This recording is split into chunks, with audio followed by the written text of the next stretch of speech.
friends, welcome to the world of Companies Act 2013.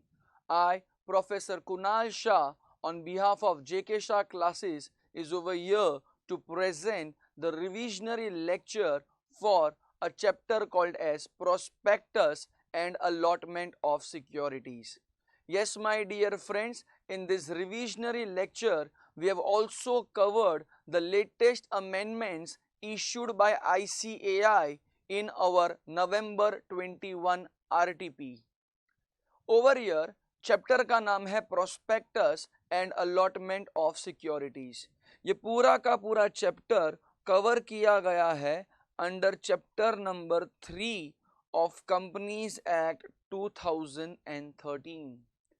Chapter number 3 of companies act 2013 deal करता है section number 23 से लेकर section number 42 तक के प्रोविजंस के लिए. इस पूरे के पूरे चैप्टर को बेयर एक्ट के हिसाब से दो पार्ट में डिवाइड किया गया है, जिसमें part 1 is prospectus and allotment of securities and जो पार्ट 2 है it deals with private placement. Yes my dear friends, जब भी एक कंपनी को पैसे का जरूरत पड़ता है तो that company can raise the funds by issuing securities. The company can raise the funds by issuing securities. अब सिक्योरिटीज के नाम पे कंपनी शेयर्स भी इशू कर सकता है या कंपनी डिबेंचर्स भी इशू कर सकता है. ओवर ईयर अगर कोई कंपनी अपना शेयर्स या डिबेंचर्स पब्लिक एट लार्ज को इशू करना चाहता है तो before issuing to public at large the company will have to bring something called as an invitation to offer, which is nothing but prospectus. Yes my dear friends, prospectus एक प्रकार का invitation to offer होता है. Through that invitation to offer, public at large company को application देना चालू करता है, मतलब कंपनी को ऑफर मिलने का चालू होता है. जैसे कि for example there is a company called as XYZ limited. अगर वो कंपनी अपना शेयर्स या डिबेंचर्स पब्लिक एट लार्ज को बांटना चाहता है तो before issuing the securities to public at large this company will have to first bring upon something called as a prospectus, that is an invitation to offer. If any one of you is interested to purchase the securities of XYZ Limited, तो आप उस company का पूरा prospectus पढ़ोगे and उसके बाद आप company को एप्लीकेशन दोगे. In your application, you will ask the company that, hey company, would you like to give us some shares of your company? We are ready to pay XY amount per share or per debenture. Over year अगर company ने आपके offer को accept कर लिया तो company आपके पास से पैसा लेगा एंड कंपनी आपको उतना सिक्योरिटीज अलॉट कर देगा. कंपनी को यहां पर पैसा मिल गया एंड इन्वेस्टर को उस कंपनी का सिक्योरिटीज मिल गया. तो over here let us begin our journey for the very first provision of this chapter, that is section number 23. Section number 23 of Companies Act 2013 deals with issue of securities by the company. Yes my dear friends, यदि आप एक public company हो या यदि आप एक private company हो, both the companies are allowed to raise the funds by issuing securities. Public company के पास कुल मिलाकर 3 तरीका है to issue securities. Public company या तो पब्लिक ऑफर के माध्यम से सिक्योरिटीज इशू कर सकता है, या तो वो पब्लिक कंपनी प्राइवेट प्लेसमेंट के माध्यम से सिक्योरिटीज इशू कर सकता है, या तो वो पब्लिक कंपनी राइट शेयर्स और बोनस शेयर्स के माध्यम से सिक्योरिटीज इशू कर सकता है. अगर आपका कंपनी पब्लिक कंपनी है एंड अगर वो पब्लिक ऑफर करना चाहता है एंड वो भी पहली बार पब्लिक ऑफर करता है, तो it is called as initial public offer, that is IPO. But अगर आपका company subsequent time public offer करने वाला है, तो बॉस उसे हम कहते हैं FPO, that is further public offer, that is further public offer. यहां पर उस कंपनी को पहले एक प्रोस्पेक्टस इशू करना पड़ेगा। So whether your company goes for an IPO और whether your company goes for an FPO, yes, आपका कंपनी पहले एक प्रोस्पेक्टस जरूर इशू करेगा, जिसके लिए सेक्शन नंबर 23 से लेकर सेक्शन नंबर 41 तक का प्रोविजन कंपनी के ऊपर लागू करवाया जा सकता है। अगर आपका कंपनी प्राइवेट प्लेसमेंट के माध्यम से सिक्योरिटीज इशू करना चाहता है, तो फिर आपका कंपनी सेक्शन नंबर 42 का पालन जरूर करेगा। आपका कंपनी सेक्शन नंबर 42 का पालन जरूर करेगा। What is section 42? What are the rules associated towards section 42? वो सब चीज हम रिवाइज करेंगे at the end of this video, because at the end of this video we will be having a revision towards private placements. अगर आपका company right shares या bonus shares के माध्यम से सिक्योरिटीज इशू करना चाहता है, फिर भी वो अलाउ किया जाता है। राइट शेयर्स के माध्यम के लिए हमें सेक्शन नंबर 62 का प्रोविजन फॉलो करना पड़ेगा, which is nothing but our chapter number 4, and bonus shares के लिए section number 63, which is nothing but our chapter number 4 of companies act 2013। अगर आपका कंपनी लिस्टेड कंपनी होएगा, तो along with the provisions of companies act आपका company SEBI के provisions का भी जरूर पालन करेगा। तो हमने यहां पर देखा कि पब्लिक कंपनी सिक्योरिटीज इश्यू कौन से माध्यम से कर सकता है। अब अगर हम प्राइवेट कंपनी की बात करें, तो private company can issue securities, private company can issue securities by 2 ways। Private company के पास 2 तरीका होता है सिक्योरिटीज इशू करवाने का। सर प्राइवेट कंपनी कभी पब्लिक ऑफर करेगा क्या? लॉ बोला नहीं करेगा, नहीं करेगा। Private company can issue securities या तो through private placement by following the provisions of section number 42, या तो प्राइवेट कंपनी राइट शेयर्स और बोनस शेयर्स के माध्यम से भी सिक्योरिटीज इशू कर सकता है। तो पब्लिक कंपनी के पास कुल मिलाकर 3 तरीका था सिक्योरिटीज इशू करना, that is either by public offer, या तो बाय प्राइवेट प्लेसमेंट, या तो bye issue of right shares और बोनस शेयर्स। प्राइवेट कंपनी के पास कुल मिलाकर 2 तरीका है, that is either by private placement या तो बाय इशूइंग राइट शेयर्स और बोनस शेयर्स। तो यहां पर हमने सेक्शन नंबर 23 के प्रोविजन को अच्छे से रिवाइज कर दिया है। अब हमने क्या जाना कि अगर आपका कंपनी पब्लिक कंपनी है एंड अगर आपका कंपनी पब्लिक ऑफर करना चाहता है, तो यस, आपका कंपनी एक प्रोस्पेक्टस जरूर इशू करेगा। ये जो वर्ड है ना, वर्ड प्रोस्पेक्टस, ये वर्ड प्रोस्पेक्टस को डिफाइन किया गया है under section number 2 clause 70। Word prospectus को डिफाइन किया गया है सेक्शन नंबर 2 क्लॉज 70 के अंदर। Yes my dear friends, prospectus सबसे पहले एक प्रकार का ऑफर नहीं है, इनफैक्ट वो एक प्रकार का इनविटेशन टू ऑफर है। कंपनी ने इनविटेशन टू ऑफर इशू किया है। अब इन्वेस्टर्स के पास से ऑफर आएगा, इन्वेस्टर्स के पास से ऑफर आएगा। सर अगर इन्वेस्टर ने ऑफर दिया तो क्या यहाँ पर एक बाइंडिंग कॉन्ट्रैक्ट बन जाएगा क्या? ना मुन्ना ना, कॉन्ट्रैक्ट बनाने के लिए सिर्फ ऑफर का जरूरत नहीं होता है, ऑफर के साथ साथ एक्सेप्टेंस का भी जरूरत होता है। तो यहाँ पर अगर इन्वेस्टर ने सिर्फ और सिर्फ एप्लीकेशन दिया है, सिर्फ और सिर्फ एप्लीकेशन दिया है for purchasing the securities of the company, तो वो एक प्रकार का सिर्फ और सिर्फ ऑफर माना जाता है, वो एक प्रकार का सिर्फ और सिर्फ ऑफर माना जाता है। अगर वो ऑफर एक्सेप्ट होता है तब जाके एक binding contract between the company and investor के बीच में एग्जिस्टेंस में आता है। अच्छा, प्रोस्पेक्टस का डेफिनेशन समझते हैं, which is given under section number 2 clause 70।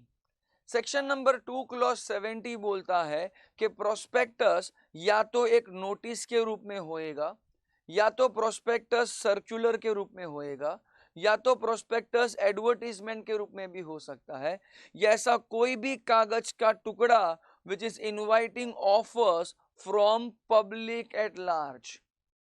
Prospectus या तो नोटिस के रूप में होएगा, या तो सर्कुलर के रूप में होएगा, या तो एडवर्टीजमेंट के रूप में होएगा, या तो ऐसा कोई भी कागज का टुकड़ा which is inviting offers from public at large for the subscription or purchase of any securities of a body corporate.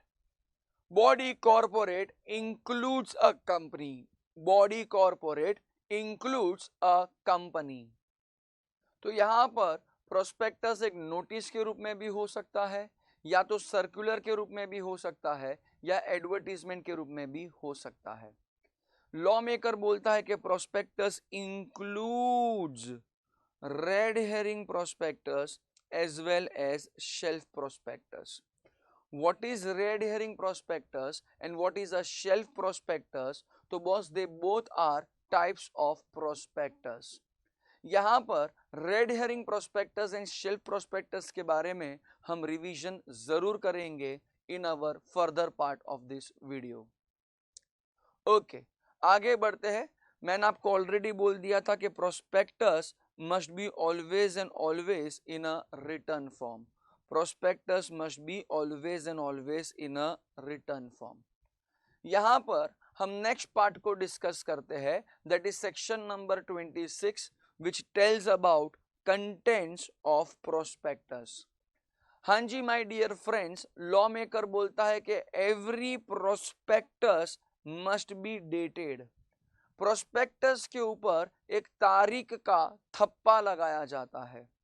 In fact prospectus के ऊपर आपको जो तारीख दिखेगा ना, तो आप हमेशा अज्यूम कर लेने का कि that was the date when the prospectus was been published. That was the date when the prospectus was been published. Law maker बोलता है प्रोस्पेक्टस इशू करने से पहले हमें ये प्रोस्पेक्टस आरओसी के पास फाइल करना पड़ेगा। Before issuing the prospectus to public at large, हमें ये प्रोस्पेक्टस आरओसी के पास फाइल करना पड़ेगा। सर, हमने प्रोस्पेक्टस आरओसी के पास फाइल कर दिया, अब क्या करने का? तो लॉ मेकर बोलता है कि जिस दिन आपने प्रोस्पेक्टस आरओसी के पास फाइल किया, उधर से 90 डेज के अंदर अंदर हमें ये प्रोस्पेक्टस पब्लिक एट लार्ज में इशू करवा देना पड़ता है। सर नहीं किया तो फिर लॉ मेकर बोलता है कि बॉस ऐसा मान लिया जाएगा कि आपने जो भी सिक्योरिटीज इशू किया है वो बिना प्रोस्पेक्टस का इशू किया है।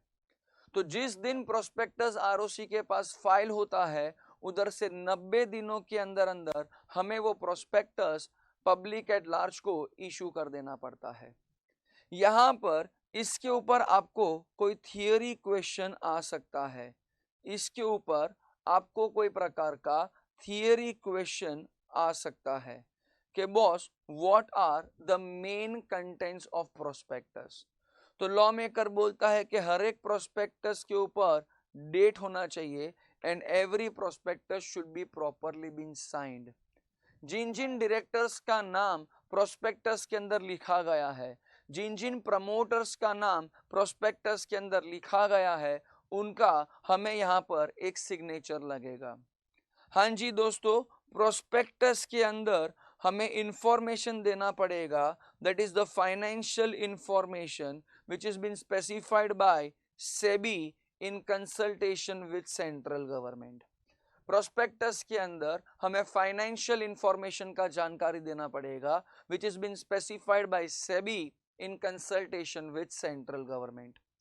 लॉ मेकर बोलता है कि जब तक सेबी स्पेसिफाई नहीं करता है कि बॉस प्रोस्पेक्टस के अंदर क्या क्या फाइनेंशियल इंफॉर्मेशन होएगा और उस दौरान अगर कोई कंपनी अपना प्रोस्पेक्टस लाना चाहता है तो फिर यहाँ पर वो कंपनी सेबी एक्ट 1992 को फॉलो कर सकता है। वो कंपनी सेबी एक्ट 1992 को फॉलो कर सकता है। लॉ मेकर बोलता है कि आपका कंपनी एक डिक्लेरेशन देगा, आपका कंपनी एक डिक्लेरेशन देगा कि हमारे ऊपर जो सिक्योरिटीज कॉन्ट्रैक्ट लागू हो रहा था, हमारे ऊपर जो सेबी प्रोविजंस लागू हो रहा था या दूसरे कोई भी रूल्स एंड रेगुलेशंस लागू हो रहे थे, उन रूल्स एंड रेगुलेशंस का पालन हमारे कंपनी ने टाइम टू टाइम बेसिस पे किया है। ये point number A B C D, ये जो चार मेन कंटेंट्स है, ये point number A B C D में से एग्जेम्पशन दिया जा सकता है अगर ऐसा कोई प्रकार का कंडीशन फॉलो किया रहेगा तो। So the above provisions of point number A to D are not applicable in the following two circumstances. सबसे पहला सर्कमस्टेंसेस बोलता है कि अगर हम कोई प्रकार का प्रोस्पेक्टस इशू कर रहा है टू द एग्जिस्टिंग मेंबर्स और डिबेंचर होल्डर्स, तो हमें ये सब इंपॉर्टेंट कंटेंट्स यहाँ पर डालने का जरूरत पड़ेगा नहीं। लॉ मेकर बोलता है कि यदि आपका कंपनी सिक्योरिटीज इशू कर रहा है which was already been issued in past and it is already been quoted in a recognised stock exchange, तो ये सब इंफॉर्मेशन आपको वापस से देने का जरूरत पड़ता नहीं है। आगे बढ़ते हैं जहां पर लॉ मेकर बोलता है कि प्रोस्पेक्टस के अंदर एक्सपर्ट के स्टेटमेंट्स भी हो सकते हैं। प्रोस्पेक्टस के अंदर एक्सपर्ट के स्टेटमेंट भी हो सकते हैं। एक्सपर्ट का डेफिनेशन दिया गया है सेक्शन नंबर 2 क्लॉज 38 के अंदर, एंड यस, एक्सपर्ट का डेफिनेशन इंक्लूसिव इन नेचर वाला है। लॉ मेकर बोलता है कि expert includes an engineer, it includes a valuer, it includes a chartered accountant, a company secretary, a cost accountant, या तो ऐसा कोई भी बंदा जिसके पास अथॉरिटी होता है to issue a certificate for the time being in force, for the law which has been time being in force। यहां पर जब भी प्रोस्पेक्टस के अंदर एक्सपर्ट ने कोई प्रकार का स्टेटमेंट डाला रहेगा तो याद रखना expert should not be interested in the formation of the company, या तो प्रमोशन ऑफ द कंपनी, या तो management of the company. Law maker बोलता है कि बॉस हमें यहाँ पर एक्सपर्ट का एक रिटर्न कंसेंट भी लगेगा, हमें यहाँ पर एक्सपर्ट का एक रिटर्न कंसेंट भी लगेगा। अगर एक्सपर्ट ने अपना कंसेंट विड्रॉ कर दिया है तो मेहरबानी करके प्रोस्पेक्टस के अंदर से एक्सपर्ट के स्टेटमेंट्स को भी विड्रॉ करवाया जाएगा। तो यहाँ पर एक्सपर्ट के बारे में भी हमने कोई प्रकार का जानकारी प्राप्त किया। लॉ मेकर बोलता है कि अगर सेक्शन नंबर 26 का कोई भी प्रोविजन का उल्लंघन किया, सेक्शन नंबर 26 का अगर कोई भी प्रोविजन का उल्लंघन किया तो कंपनी के ऊपर as well as officer in default के ऊपर सीधा का सीधा कोई प्रकार का पनिशमेंट आ जाएगा। कंपनी के ऊपर मिनिमम फाइन आएगा 50,000 रुपए का, मैक्सिमम फाइन आएगा 3 लाख रुपए का। सिमिलर वे जो भी person who was knowingly a party to a default, उसके ऊपर फाइन आएगा मिनिमम 50,000, मैक्सिमम 3 लाख रुपए का। इनफैक्ट यहाँ पर जो रिसेंट अमेंडमेंट आया है नवंबर 21 के आरटीपी में, उधर हमें पता चला कि बॉस यहाँ पर इम्प्रिजनमेंट वाला सजा हटा दिया गया है in case of officer in default, जिसके कारण बोथ फाइन एंड इम्प्रिजनमेंट वाला पॉइंट भी हट जाएगा। मतलब whether you are a company और whether you are an officer in default, आपको सिर्फ और सिर्फ एक प्रकार का पेनल्टी पे करना पड़ेगा, कोई भी प्रकार का इम्प्रिजनमेंट का सजा यहाँ पर दिया जाएगा नहीं। आगे बढ़ते हैं my dear friends towards the next part of this chapter, that is section number 27। Section number 27 बोलता है about variation in terms of contract और ऑब्जेक्ट्स इन प्रोस्पेक्टस। एक बार प्रोस्पेक्टस बन चुका है, हमने प्रोस्पेक्टस इशू कर दिया है, फंड्स रेज हो चुका है, तो उसके बाद क्या हम लोग प्रोस्पेक्टस के अंदर दिए गए ऑब्जेक्ट्स को बदल सकते हैं? Can there be variations in terms of contract? तो आइए देखते हैं लॉ मेकर क्या बोलता है। लॉ मेकर बोलता है कि once the funds are raised through a given prospectus, the principles of doctrine of ultra vires mutatis mutandis with necessary changes comes into play। Company ने जिस कारण के लिए फंड्स रेस किया रहेगा, कंपनी उसी कारण के लिए वो पैसे को यूटिलाइज करेगा। डिविएशन अगर करना चाहते हो, चेंजेस अगर करना चाहते हो, तो वो चेंजेस प्री अप्रूव्ड होना चाहिए बाय द इन्वेस्टर्स। इनफैक्ट जो भी इन्वेस्टर्स मना कर रहा है अबाउट सच चेंजेस, तो उन इन्वेस्टर्स को हम रिकॉल ऑप्शन भी दे सकता है, उन इन्वेस्टर्स को हम रिकॉल ऑप्शन भी दे सकता है। That is the option of recall can be given to the dissenting investors.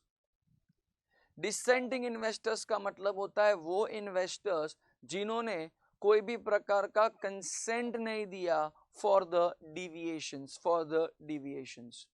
अच्छा, अगर आप बोलना चाहते हो कि हम हमारे प्रोस्पेक्टस के अंदर लिखे गए ऑब्जेक्ट को बदलना चाहते हैं एंड हम यहाँ पर प्रोस्पेक्टस के माध्यम से जो फंड्स रेस किया है उससे हम यूज करना चाहते हैं फॉर बाइंग या ट्रेडिंग और otherwise dealing in equity shares of any other listed company, तो लॉ मेकर बोलता है कि सॉरी, उस चीज का परमिशन दिया जा सकता नहीं है।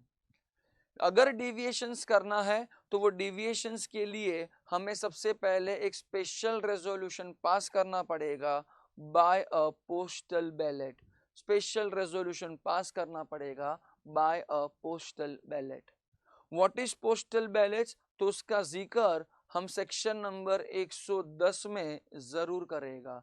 Section number 110 deals with voting through postal ballets. जब भी कोई कंपनी पोस्टल बैलेट्स के माध्यम से वोटिंग करवाना चाहता है तो वो कंपनी एक नोटिस अपने शेयर होल्डर्स को जरूर इशू करेगा। इनफैक्ट वो नोटिस कंपनी पब्लिश भी करेगा in English newspaper as well as vernacular newspaper. जो भी शेयर होल्डर अपना कंसेंट नहीं दे रहा है, जो भी शेयर होल्डर अपना कंसेंट नहीं दे रहा है for the changes which are done inside the prospectus, तो उन डिसेंटिंग शेयर होल्डर्स को आप सीधा का सीधा एक एग्जिट अपॉर्चुनिटी दे सकते हो। उन इन्वेस्टर्स को आप सीधा का सीधा एक एग्जिट अपॉर्चुनिटी दे सकते हो। तो यहाँ पर उन्हें कौन से प्राइस पे एग्जिट देना है वो सब चीज का स्पेसिफिकेशन सेबी करेगा, वो सब चीज का स्पेसिफिकेशन सेबी करेगा। तो यहां पर हमने सेक्शन नंबर 27 के प्रोविजन को भी रिवाइज कर दिया। आगे बढ़ते हैं towards the next part of this chapter, that is about types of prospectus. Red herring prospectus का प्रोविजन दिया गया है section number 32 of companies act 2013, whereas shelf prospectus का प्रोविजन दिया गया है under section number 31 of companies act 2013। यहां पर जब भी हम बोलते हैं अबाउट शेल्फ प्रोस्पेक्टस तो याद रखना ये एक ऐसा प्रकार का प्रोस्पेक्टस है जो इशू किया जा सकता है only and only by those classes of companies which is been prescribed by SEBI। यहां पर अगर आपका कंपनी एक ही साल में बार बार सिक्योरिटीज इशू करवाना चाहता है तो आपका कंपनी बार बार प्रोस्पेक्टस लाने का जरूरत पड़ेगा नहीं। यहां पर एक बार आप शेल्फ प्रोस्पेक्टस लेके आओ and the validity of that shelf prospectus will be of complete 1 year। In this entire 1 year अगर कंपनी वापस से सब्सिक्वेंट इशू करवाना चाहता है तो फिर वो कंपनी सीधा का सीधा इन्वेस्टर के पास से फंड्स रिसीव करेगा, सिक्योरिटीज अलॉट करेगा एंड बात खत्म हो जाएगा। मतलब सब्सिक्वेंट टाइम के लिए यहां पर कंपनी को कोई भी प्रकार का एक नया प्रोस्पेक्टस बनाने का जरूरत पड़ेगा नहीं। लॉ मेकर बोलता है कि यहां पर अगर कोई कंपनी सब्सिक्वेंट टाइम इशू लाना चाहता है in this entire period of 1 year, तो हाँ जी, वो कंपनी सबसे पहले एक इंफॉर्मेशन मेमोरेंडम जरूर लाएगा। That information memorandum will give us the details about the changes which has occurred from the previous issue to the current issue। तो एक बार वापस से करते हैं सेक्शन नंबर 31 के बारे में, that is about shelf prospectus. Law maker बोलता है कि shelf prospectus can be issued by any class और classes of companies which is been prescribed by SEBI. हमें यहां पर यह शेल्फ प्रोस्पेक्टस आरओसी के पास भी फाइल करना पड़ेगा। जब हम पहली बार सिक्योरिटीज ऑफर करेगा पब्लिक एट लार्ज को, तो बॉस उस टाइम हम जो इनविटेशन टू ऑफर लाएगा वो invitation to offer shelf prospectus कहलाता है। मतलब उसका वैलिडिटी 1 साल तक रहेगा। Shelf prospectus has got a validity of completely 1 year. यहां पर जब हम सब्सिक्वेंट टाइम सिक्योरिटीज इशू करेगा इन दैट 1 ईयर, तो हमें कोई भी प्रकार का नया प्रोस्पेक्टस फाइल करने का जरूरत पड़ता नहीं है। बट यहां पर हमें एक इंफॉर्मेशन मेमोरेंडम जरूर लाना पड़ेगा। इंफॉर्मेशन मेमोरेंडम एक प्रकार का डॉक्यूमेंट होएगा जो हमें बतलाएगा about the changes which has occurred from the previous issue to the current issue.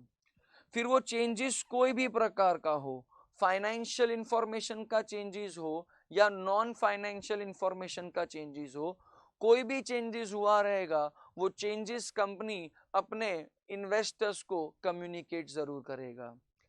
सो यहां पर लॉ मेकर बोलता है कि company has to intimate the changes to its applicants through a document called as information memorandum.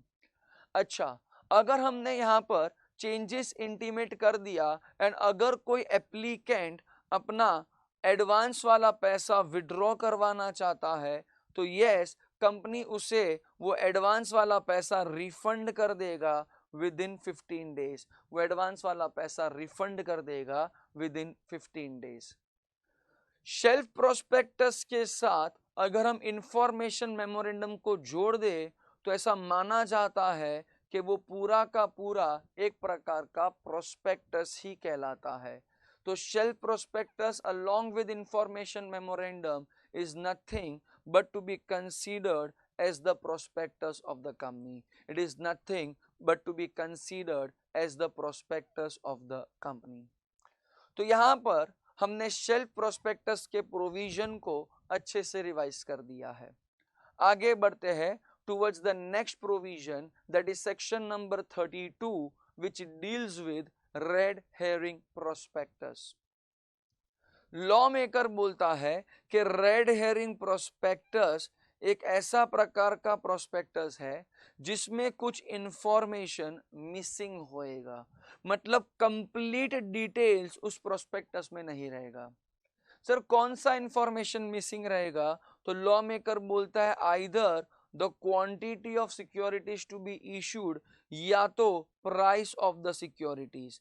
Either the quantity of the securities या तो price of the securities. ये दोनों में से कौन सा भी एक इंफॉर्मेशन इंक्लूड किया जाएगा नहीं। रेड हेरिंग प्रोस्पेक्टस के माध्यम से लॉ मेकर बोलता है कि it facilitates something called as a book building method. It facilitates something called as a book building method. जब भी कोई company red herring prospectus issue करवाना चाहता है तो उस कंपनी को कुछ प्रोविजंस फॉलो करना पड़ेगा। यहां पर लॉ मेकर बोलता है कि red herring prospectus is the prospectus which will be issued prior to the main prospectus.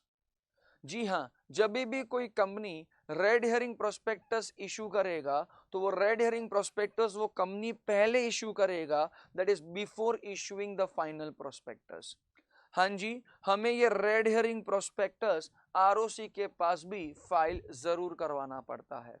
In fact ये prospectus that is red herring prospectus हमें आरओसी के पास फाइल कर देना पड़ेगा at least 3 days prior to the opening of the offer, at least 3 days prior to the opening of the offer. Law maker बोलता है कि अगर बाई चांस कोई भी प्रकार का वेरिएशन हुआ इन रेड हेरिंग प्रोस्पेक्टस से लेकर फाइनल प्रोस्पेक्टस तक, तो यहां पर उन चेंजेस को हाईलाइट किया जाएगा, उन चेंजेस को हाईलाइट किया जाएगा in the main prospectus of the company, उन चेंजेस को हाईलाइट किया जाएगा in the main prospectus of the company. Law maker बोलता है कि जैसे यहां पर ऑफर क्लोज हो जाएगा तो जो जो मिसिंग इंफॉर्मेशन था inside the red herring prospectus वो सारा का सारा इंफॉर्मेशन अब प्रोस्पेक्टस के अंदर डाल देना पड़ेगा। कंपनी ने कितना कैपिटल रेस किया, ये कैपिटल डिबेंचर्स के माध्यम से किया या शेयर्स के माध्यम से किया, what was the closing price, या ऐसा कोई भी डिटेल्स जो रेड हेरिंग प्रोस्पेक्टस में इंक्लूड नहीं किया गया था वो सब डिटेल्स फाइनल प्रोस्पेक्टस में इंक्लूड किया जाएगा एंड वो डिटेल्स हमें आरओसी के पास एज वेल एज सेबी के पास फाइल करना पड़ेगा, वो डिटेल्स हमें आरओसी के पास एज वेल एज सेबी के पास फाइल करना पड़ेगा। तो यस माय डियर फ्रेंड्स, हमने यहाँ पर टाइप ऑफ प्रोस्पेक्टस को भी रिवाइज कर दिया है। तो आइए दोस्तों आगे बढ़ते हैं towards the next part that is about the remedies for misrepresentation inside the prospectus. अगर कंपनी ने प्रोस्पेक्टस इशू किया है एंड अगर उस प्रोस्पेक्टस के अंदर कोई भी प्रकार का मिसरिप्रेजेंटेशन है तो फिर what are the remedies available towards an aggrieved party, एक aggrieved party के पास क्या क्या remedies available है। लॉ मेकर बोलता है an aggrieved party over here has got a remedy against the company as well as remedies against the directors, remedies against the promoters as well as remedies against the experts।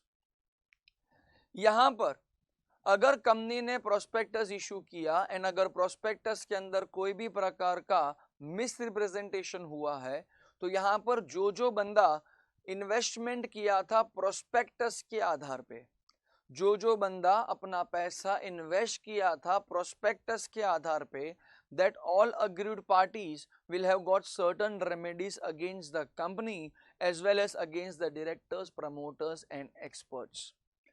यहां पर law maker बोलता है कि आप company के साथ जो भी कॉन्ट्रैक्ट किए हो उस कॉन्ट्रैक्ट को कैंसिल करवा दो।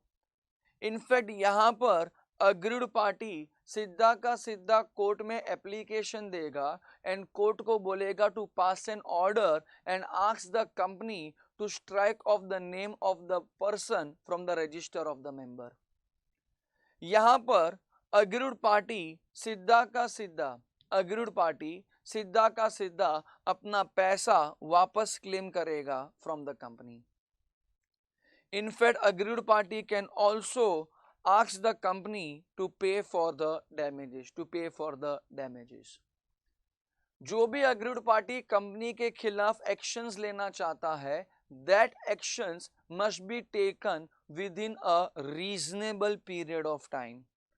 अगर बाई चांस कंपनी का यहां पर वाइंडिंग अप का प्रोसीजर चालू हो चुका है, आई रिपीट, अगर बाई चांस कंपनी का वाइंडिंग अप का प्रोसीजर चालू हो चुका है तो सॉरी, यहां पर जो अग्रीड पार्टी होएगा उसे क्रेडिटर्स के पहले रैंकिंग दिया जा सकता नहीं है। ये जो राइट्स हमने डिस्कस किया, this rights are available only to those people who have subscribed the shares of the company. It is available only to those people who have subscribed the shares of the company। मतलब यहाँ पर आपका investment होना चाहिए company के अंदर at the mercy of the prospectus.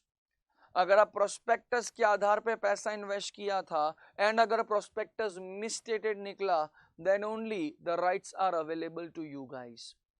अच्छा, अगर बाय चांस आपने कोई भी प्रकार का सिक्योरिटीज ओपन मार्केट से खरीदा था एंड अगर प्रोस्पेक्टस मिसस्टेटेड निकला, तो सॉरी टू से आपको कोई भी प्रकार का रेमेडीज एंजॉय करने मिलेगा नहीं। What are the remedies the aggrieved party over here have got against the directors, promoters and experts? तो लॉ मेकर बोलता है कि you can file a criminal case against them and you can also file a civil case against them.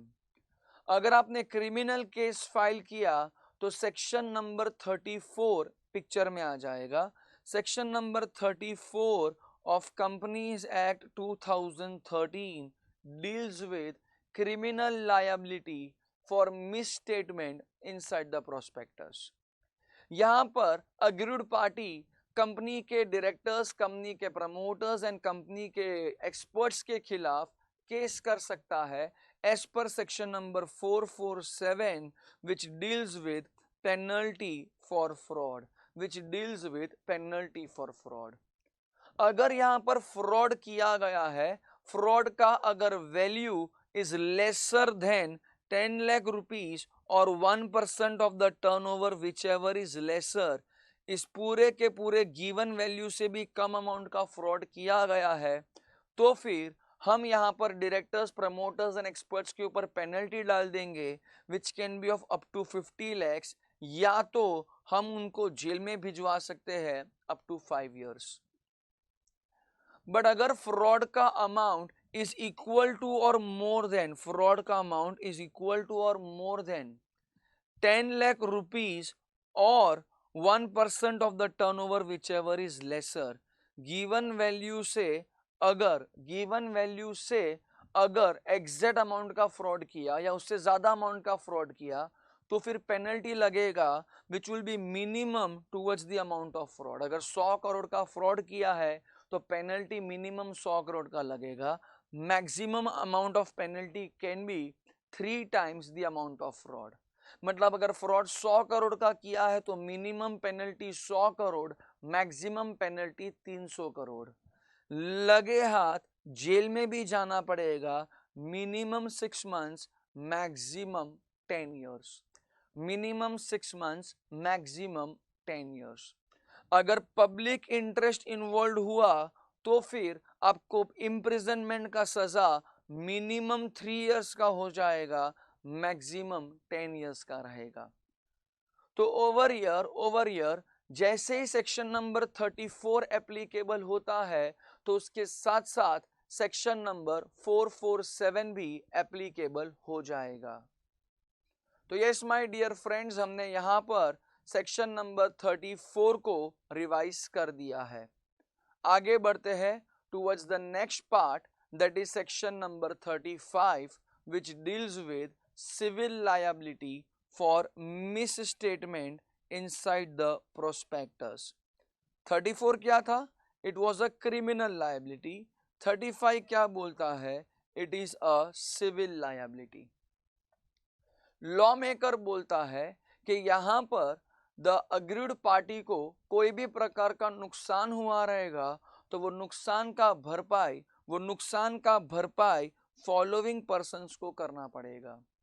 तो section number 35 makes the following persons liable to pay compensation for the loss और damages sustained because of such misstatements और untrue statements inside the prospectus of a company।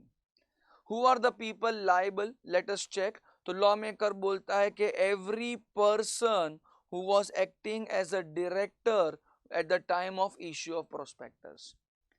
In fact, even every proposed director will also be held liable।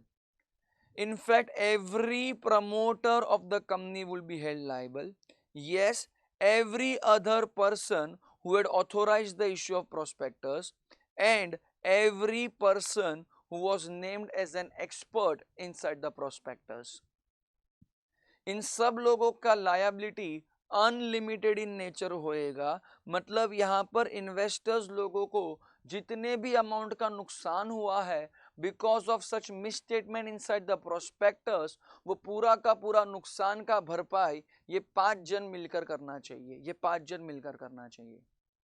Over year section number 35 से अगर exemption चाहिए, section number 35 में से अगर exemption चाहिए तो ये 3 पॉइंट में से कौन सा भी एक पॉइंट प्रूफ करना पड़ेगा। ये 3 पॉइंट में से कौन सा भी एक पॉइंट प्रूफ करना पड़ेगा। तो ये 3 में से अगर कौन सा भी एक प्रोविजन को आपने प्रूफ किया तो फिर आपको एग्जेम्पशन दिया जा सकता है। जैसे कि फॉर एग्जांपल डायरेक्टर ने बताया कि बॉस मैं मानता हूं कि मैं कंपनी का डायरेक्टर हूं, बट प्रोस्पेक्टस के अंदर मैंने कोई प्रकार का कंसेंट दिया ही नहीं था, मैंने कोई प्रकार का कंसेंट दिया ही नहीं था। पॉइंट नंबर 2 की बात कर रहे हैं हम लोग। यहाँ पर डायरेक्टर ने बोला कि माना कि मैं कंपनी का डायरेक्टर जरूर हूं, बट यहाँ पर कंपनी ने जो प्रोस्पेक्टस इशू किया था वो बिना मेरे नॉलेज का था, वो प्रोस्पेक्टस के अंदर मेरा कंसेंट ही नहीं था। तो वो प्रोस्पेक्टस अगर मिसस्टेटेड भी निकलेगा तो आप मेरे को लायबल ठहरा सकते नहीं हो। या तो डायरेक्टर ने प्रूफ किया कि बॉस मैंने कंसेंट दिया था, बट ये प्रोस्पेक्टस इशू होने से पहले, ये प्रोस्पेक्टस इशू होने से पहले मैंने मेरा कंसेंट विड्रॉ कर दिया था, मैंने मेरा कंसेंट विड्रॉ कर दिया था। तो यहां पर अब प्रोस्पेक्टस अगर मिसस्टेटेड रहेगा तो मेरे को थोड़ी मालूम, क्योंकि मैंने तो मेरा कंसेंट विड्रॉ कर दिया था। या तो अगर एक्सपर्ट ने प्रूव किया कि बॉस मैंने जो भी कमेंट प्रोस्पेक्टस के अंदर दिया था वो कमेंट एक रिपोर्ट के ऊपर बेस्ड था, वो पूरा का पूरा रिपोर्ट मुझ एक्सपर्ट को एकदम करेक्ट एंड फेयर लग रहा था।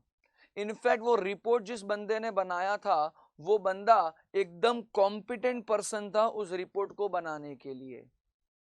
तो अगर एक्सपर्ट ने प्रूफ कर दिया कि यहाँ पर ये जो पूरा का पूरा स्टेटमेंट था या रिपोर्ट था वो एक ऐसे बंदे ने बनाया था जो कॉम्पिटेंट था, in fact expert was himself believing that the information inside that report will be correct and fair, तो यहाँ पर अगर बाद में अगर वो इंफॉर्मेशन रॉन्ग निकलता है तो एक्सपर्ट का कोई भी प्रकार का यहाँ पर गलती माना जाता नहीं है। तो ये 3 में से अगर कौन सा भी एक कंडीशन फुलफिल हुआ, ये 3 में से अगर कौन सा भी एक कंडीशन फुलफिल हुआ तो यस आपको सेक्शन नंबर 35 में से सीधा का सीधा एग्जेम्पशन दिया जाएगा।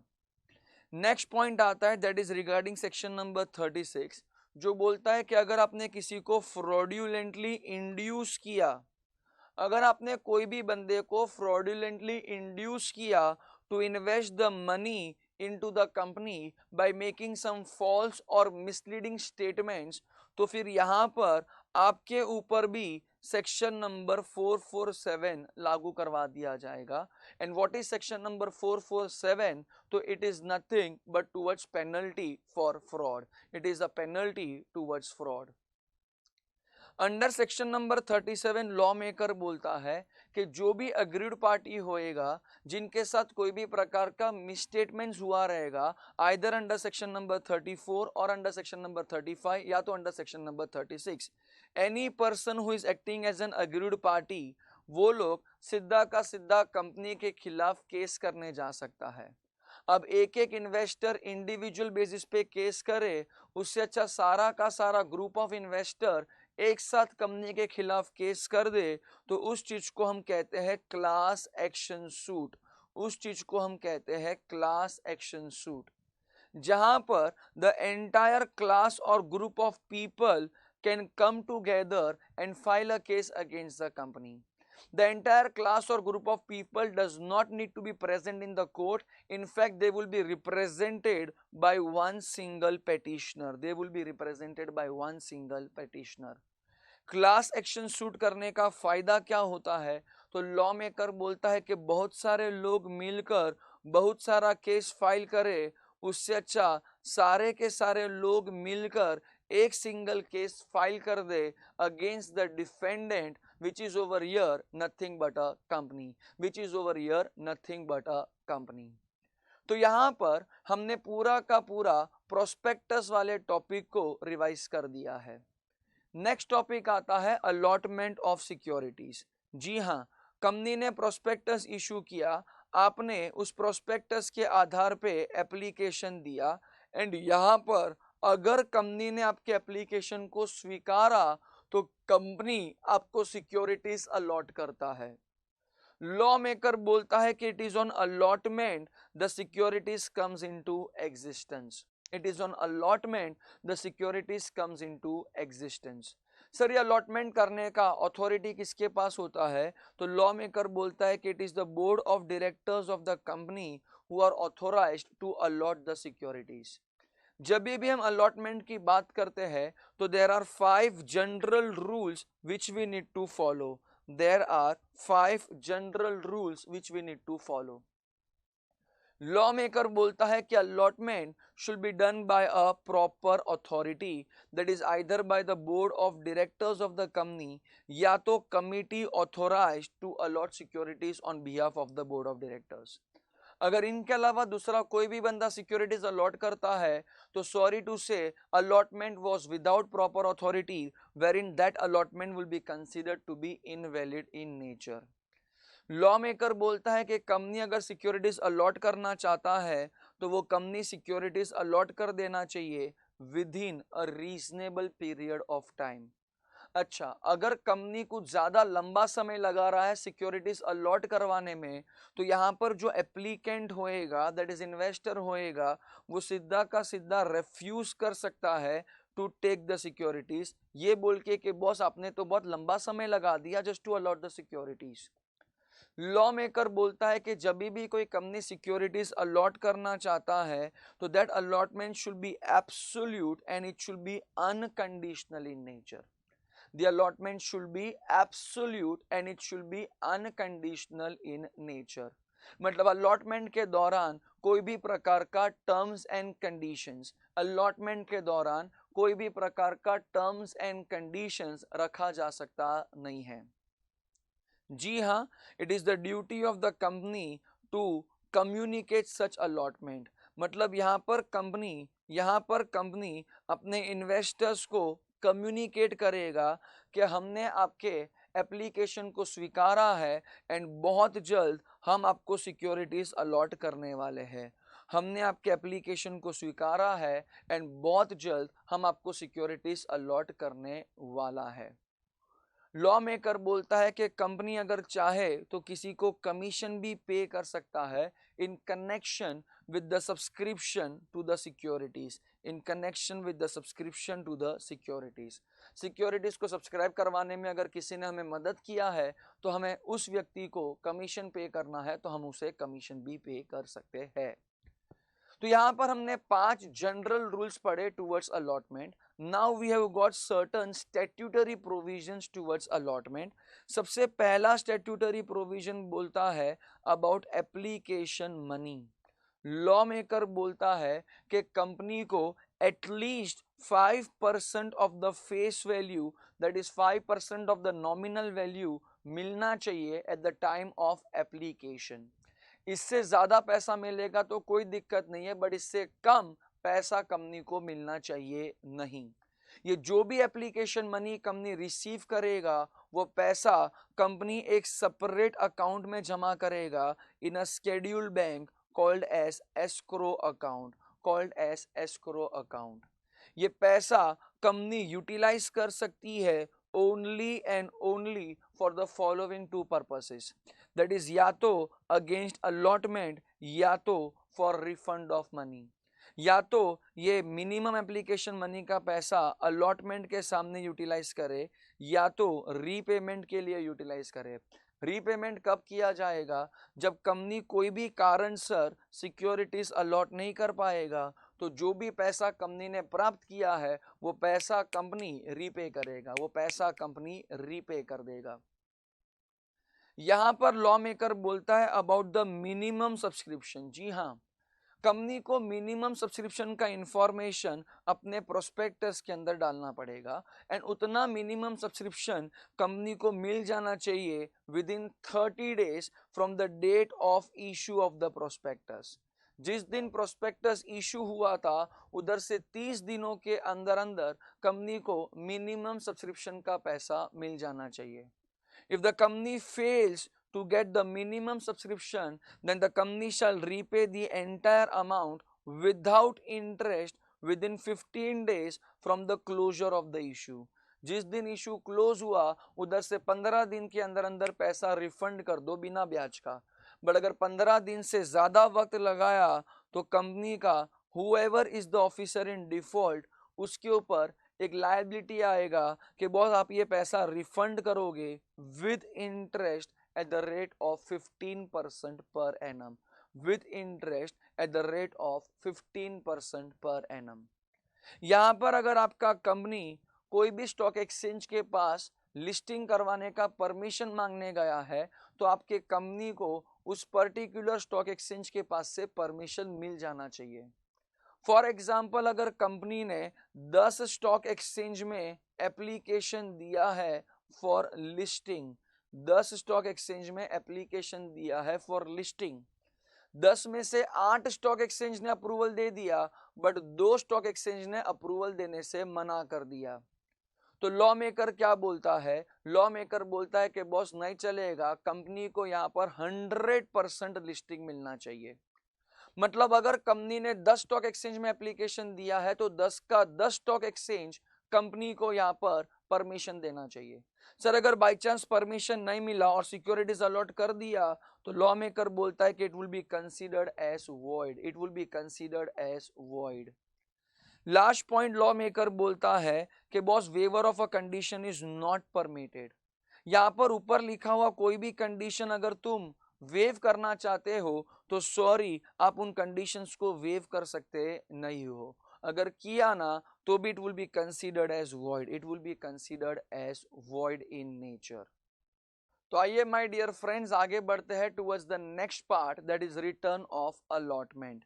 यहां पर सेक्शन नंबर 39 बोलता है कि जो भी कंपनी सिक्योरिटीज अलॉट किया, जिस दिन सिक्योरिटीज अलॉट किया उधर से 30 दिनों के अंदर अंदर कंपनी आरओसी के पास एक रिपोर्ट फाइल करेगा under a form called as PAS3. Under a form called as PAS3. यहां पर कंपनी आरओसी के पास एक रिपोर्ट फाइल करेगा called as return of allotment. Called as return of allotment, जिसमें कंपनी क्या क्या डिटेल्स आरओसी के पास फाइल करेगा. तो लॉ मेकर बोलता है कि कंपनी को देना पड़ेगा द लिस्ट ऑफ अलॉटीज, जिसमें उनका नाम, उनका एड्रेस, उनका ऑक्यूपेशन और उनको कितना सिक्योरिटीज अलॉट किया गया है उसका कंप्लीट डिटेल्स हमें उस रिटर्न के अंदर फाइल करना पड़ेगा. अगर कंपनी ने सिक्योरिटीज अलॉट किया for a consideration other than cash तो फिर यहां पर कंपनी सीधा का सीधा आरओसी के पास और एक रिपोर्ट फाइल करेगा called as valuation report which has been given by the registered valuer. यहाँ पर अगर बाय चांस कंपनी ने कोई भी प्रकार का बोनस शेयर्स इशू किया है तो वो बोनस शेयर्स इशू किन किन शेयर होल्डर्स को किया गया है वो डिटेल्स भी कंपनी आरओसी के पास फाइल करेगा. वो डिटेल्स भी कंपनी आरओसी के पास फाइल करेगा.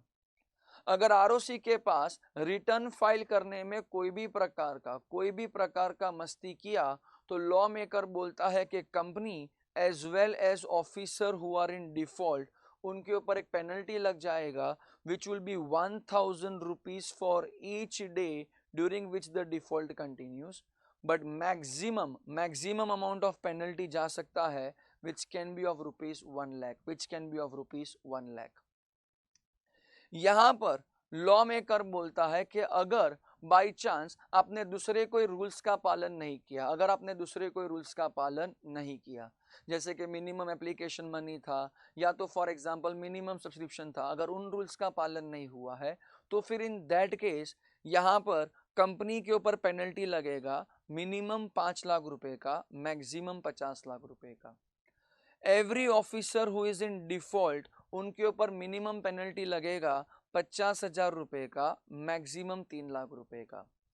इनफैक्ट पहले इम्प्रिजनमेंट भी लगता था या दोनों चीज भी लगता था जो भी रिसेंटली ओमिट करवा दिया गया है. नवंबर 21 के आरटीपी के अनुसार ये इम्प्रिजनमेंट वाला चीज एंड बोथ वाला चीज अभी ओमिट करवा दिया गया है। तो यहाँ पर हम लोगों ने अलॉटमेंट ऑफ सिक्योरिटीज का टॉपिक भी रिवाइज कर दिया है। नेक्स्ट प्रोविजन आता है, that is a provision toward section number 42, that is private placement. जी हाँ दोस्तों, प्राइवेट प्लेसमेंट एक प्रकार का तरीका है जिसके माध्यम से कंपनी सिक्योरिटीज इशू कर सकता है। Whether your company is a public company or whether your company is a private company, both the companies are allowed to issue securities through private placement. Law maker बोलता है कि जब भी कोई company private placement के माध्यम से securities issue करवाना चाहेगा तो सबसे पहले कंपनी अपने शेयर होल्डर्स का एक जनरल मीटिंग बुलवाएगा एंड उनके पास से एक स्पेशल रेजोल्यूशन पास करवाएगा। तो जो भी कंपनी प्राइवेट प्लेसमेंट करवाना चाहती है वो पहले अपने शेयर होल्डर्स का अप्रूवल लेगी, जिसके लिए कंपनी अपने शेयर होल्डर्स का एक मीटिंग बुलवाएगा। मीटिंग बुलवाने से पहले प्रीटी ऑब्वियस है कंपनी अपने शेयर होल्डर्स को एक नोटिस भेजेगा, तो वो नोटिस के साथ साथ एक एक्सप्लेनेटरी स्टेटमेंट भी अटैच करना पड़ेगा। यहाँ पर कंपनी जब अपने मेंबर्स का जनरल मीटिंग बुलाएगा एंड अगर उस जनरल मीटिंग में स्पेशल रेजोल्यूशन पास होएगा तो ही वो कंपनी सिक्योरिटीज इशू कर सकता है प्राइवेट प्लेसमेंट के माध्यम से। लॉ मेकर बोलता है कि प्राइवेट प्लेसमेंट के सिलसिले में यहाँ पर कंपनी ऑफर देगा to a selected group of person.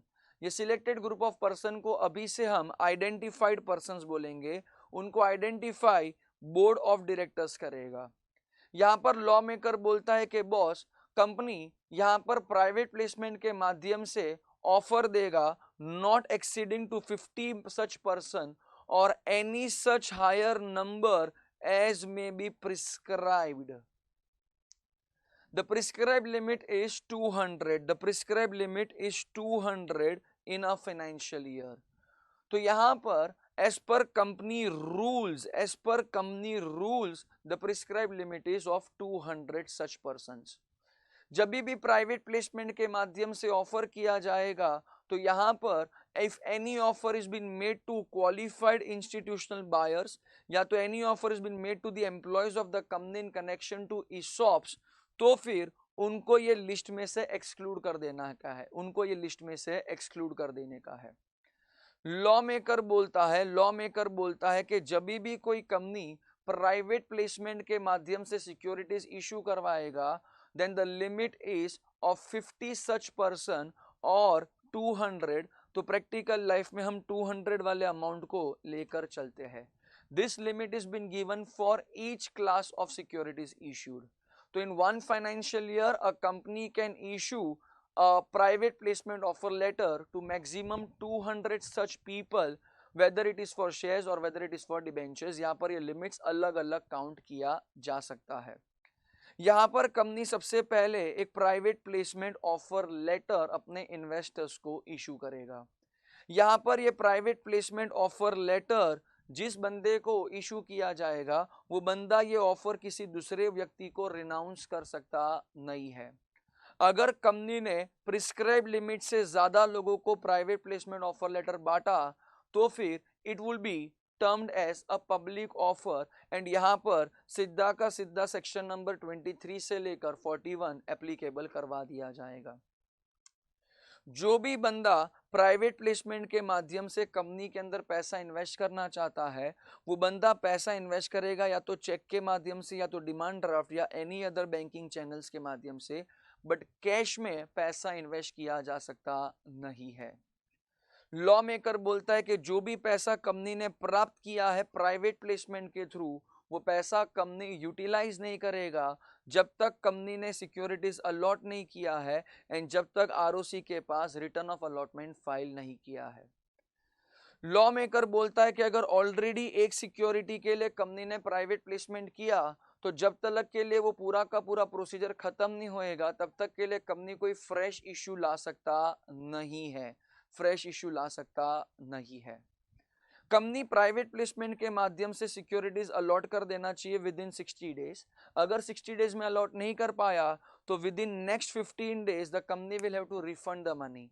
अगर रिफंड भी नहीं कर पाया तो जैसे ही 60th डे एक्सपायर हुआ उधर से लेकर जब तक पैसा रिफंड नहीं किया जाएगा तब तक ब्याज चढ़ते जाएगा at the rate of 12% per annum.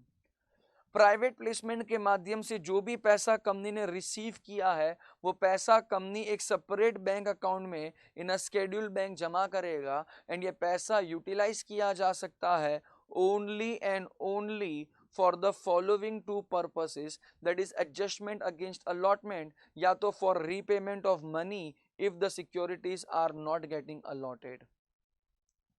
Law maker बोलता है कि यहाँ पर कोई भी प्रकार का पब्लिक एडवर्टीजमेंट या मार्केटिंग एक्टिविटीज किया जाएगा नहीं। अगर कोई भी प्रोविजन टूटा, अगर कोई भी प्रोविजन प्राइवेट प्लेसमेंट से रिलेटेड टूटा तो फिर कंपनी को यहाँ पर एक पेनल्टी पे करना पड़ेगा। कितना पेनल्टी पे करना पड़ेगा? तो लॉ मेकर बोलता है कि जो भी पैसा तुमने रेस किया है प्राइवेट प्लेसमेंट के थ्रू या तो 2 crore which ever is lower. In fact company ने जो भी पैसा एक्सेप्ट किया था वो पैसा कंपनी ब्याज समेत रिटर्न कर देगा, वो पैसा कंपनी ब्याज समेत रिटर्न कर देगा with in a period of 30 days of the order getting imposed. यहाँ पर भी एक कंपनी को रिटर्न ऑफ अलॉटमेंट आरओसी के पास फाइल करना पड़ेगा with in 15 days from the allotment of securities.